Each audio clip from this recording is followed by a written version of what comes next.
오늘 본문의 내용의 위를 보면요, 무슨 내용이 나오냐면 그 유명한 오병이어 이야기가 나옵니다. 이거 대단한 사건이에요. 제자들이 이걸 경험했어요. 이걸 경험했을 때에 예수님에 대해서 제자들이 어떻게 생각했겠어요? 지금 우리로 얘기하면요, 하나님의 능력을 경험하고 은혜 받는 거예요. 여러분, 신앙생활에는 룰이 하나 있어요. 뭐냐면 은혜 받으면 그 다음에 뭐가 온다? 고난이 온다. 하나님께서 우리에게 저 수많은 사람들 중에 특별히 선택하셔가지고 우리가 부족하고 부끄러운데도 불구하고 이 자리에 앉아서 예배드리게 하심은 여러분들이 행복하고 잘 살리라고 한 게 아니에요. 여러분들이 행복하고 잘 살아서, 그래서 여러분들 때문에 수많은 사람들이, 모든 민족이 구원에 받을 수 있도록, 여러분들이 그 일들을 하실 수 있도록, 부끄럽지만 연약하지만 사실은 예배드리기에는 우리가 합당하지 않지만 특별히 선택하셔서 자리에 앉혀나 예배하게 하신 거예요. 그러면은 우리가 하나님께서 은혜를 받았으면 나를부터 다른 사람들이 구원을 받을 수 있도록 나를 쓰셔야 되는데, 아직은 내가 어린아이 같은 신앙 때문에 안 된다고. 그래서 우리가 자라야 되는데, 그러다 보니까 어쩔 수 없이 하나님께서는 우리를 은혜 받게 하면 자랄 수 있도록 고난과 역경과 어려움들을 주시는 거예요. 그거를 견디고 이겨내야 우리가 신앙이 자라고, 그래야지 우리가 더 어려운 상황 속에서도 수많은 사람들이 나로부터 구원을 받을 수 있는 삶을 살 수 있으니까. 여러분, 제자들도 똑같습니다. 그러니까 여기 본문에 보니까 뭐라고 됐냐면 이렇게 돼 있어요. 오병이어를 딱 경험했어요. 예수님 대단합니다. 우리 남은 12 강주리 가지고 우리끼리 파티 한번 할까요? 라고 할 수도 있는데, 예수님께서 재촉하사, 이렇게 돼 있죠. 얘기하죠. 배 타고 건너편으로 가게 하는 거예요. 왜일까요? 뭔가 예수님께서 세팅해 놓은 게 있는 거예요. 아니, 재촉할 일이 뭐가 있어요? 근데 우리가 이제는 다 알지만 여기 가면 뭐 만나요? 풍랑 만나죠. 예수님이 알고 있었을까요? 모르고 있었을까요? 짓궂지 않습니까? 여러분, 이게 신앙생활이에요. 보통 보면요, 요 앞에 것만 생각합니다. 오병이어 사건 있죠? 기도하면 문제가 해결될 것 같고, 기도하면은 좋은 일만, 안전한 일만, 행복한 일만 일어날 것 같잖아요. 그렇지 않아요? 이거 세트예요, 세트.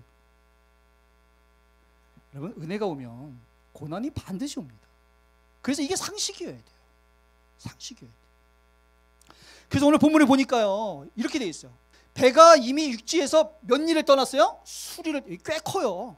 몇 킬로를 간 거예요. 이들이 여기 보니까 뭐라고 돼 있냐면 밤 4경 이렇게 돼 있습니다. 저거 시간으로 따지면 새벽 3시에서 6시예요.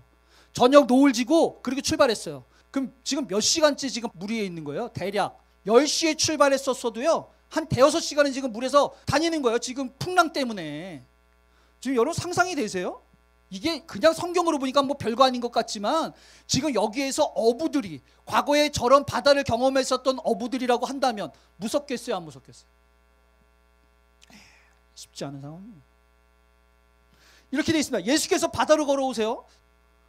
제가 볼 때는요, 딱 보니까 이게 느낌이 어떤 거냐면, 제자들이 이제는 죽을 것 같아서 숨이 꼴딱꼴딱 넘어갈 때쯤 오신 것 같아요.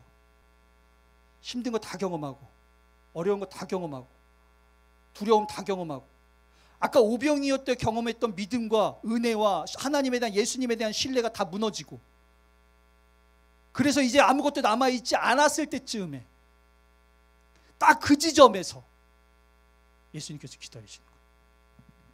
그렇게 얘기합니다. 두려워하지 말라고. 나니까 두려워하지 말라. 베드로가 얘기합니다. 주여, 만일 주님이시거든 나를 여기 걷게 해달라는 거예요. 예수님이 딱 보셨을 때는 이미 바람이 잠잠해지고 파도가 줄지 않았겠습니까? 이제 뭐가 괜찮아 보이는 거예요. 아까 난리가 났지만 이제 예수님이 딱 나타나니까 괜찮아졌겠다. 예수님한테 안전하게 가서 칭찬받을 줄 알았어요. 그랬더니 보니까 뭐래요? 오라 때 예수님께서 바람이 불 걸 알고 있었을까요? 몰랐을까요? 예수님한테 살려달라고 호들갑 떨면 난리칠 거 알고 있었을까요? 몰랐을까요?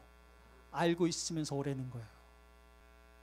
여러분, 신앙생활은요, 여러분들이 하나님 앞에 어떤 어려움도 당하지 않고 어떤 아픔도 당하지 않고 하나님의, 예수님의 보호하심 안에서 마치 인큐베이터에 있는 아이처럼 안전하게 살으라고 신앙생활 하는 게 아니에요. 그러면 오르지 말라고 했었어야지.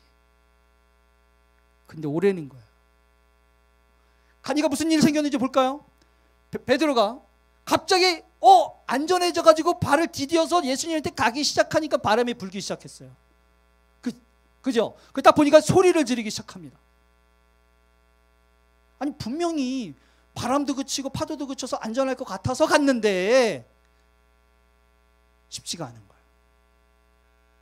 바람이 부는 게 문제가 아니에요. 여기 보니까 뭐라고 그러냐면 바람을 보고라고 그랬어요. 하나만 뚫어지게 보면 다른 게 아니에요. 그래서 우리가 예수님만 뚫어지게 보면은 주변에 바람이 부는지 파도가 부는지 뭐 태풍이 치는지 몰라요. 그런데 우리가 바람을 보고 파도를 보고 태풍을 보잖아요. 예수님이 내 코앞에 있어도 안 보여.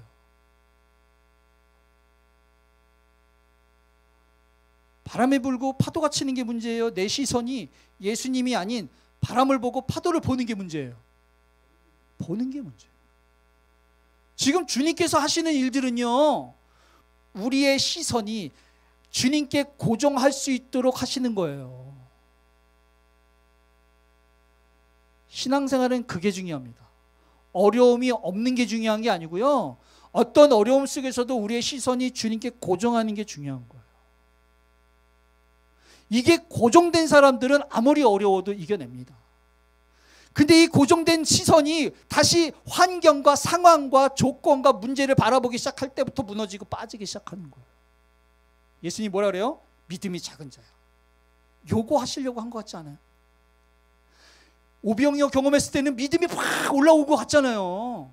예수님이 진짜 하나님 아들인 것 같고 메시아인 것 같고 우리가 진짜 그 메시아 옆에서 뭔가 되는 사람 같을 거 아니에요. 근데 예수님 볼 때는 아직도 믿음이 부족한 걸 알았어요. 그리고 믿음이 아직 부족한 걸 알게 해주고 싶었어요.